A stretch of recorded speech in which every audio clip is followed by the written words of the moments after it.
ঢাকার অন্য অংশে 1 ঘন্টা থাকে, এখানেও 1 ঘন্টা যেন বিদ্যুৎ না থাকে। এখান থেকে শুরু হোক। খনিজ সম্পদ, বিদ্যুৎ ও জ্বালানি প্রতিমন্ত্রী যে প্রস্তাবটা এই সংসদে এনেছেন ঢাকায় লোড ম্যানেজমেন্টের ব্যাপারে, আমি বলবো যে মেহেরবানি করে এটা যেন সংসদ থেকে শুরু হয়। সংসদ যেন এর বাইরে না থাকে, ওই লোড ম্যানেজমেন্টের আওতায় সংসদও যেন থাকে। এখানেও যেন যদি ঢাকার অন্য অংশে 1 ঘন্টা থাকে, এখানেও 1 ঘন্টা যেন বিদ্যুৎ না থাকে। এখান থেকে শুরু হোক, তাহলে জনগণ বুঝবে যে আমরা আসলে বাংলাদেশকে একটা ইউনিফর্ম কান্ট্রি হিসেবে বিল্ড আপ করতে চাচ্ছি। ধন্যবাদ মাননীয় স্পিকার। মাননীয় বিরোধী দলের নেতা, সংসদ তো চালু রাখতে হবে, সংসদ বন্ধ করা যাবে না।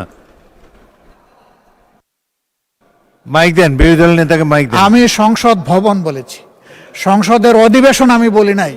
অধিবেশনের বাইরে অনেক কর্মঘণ্টা আছে। ধন্যবাদ। আমি সেই কথাটাই বলেছি। ধন্যবাদ মাননীয়। ধন্যবাদ।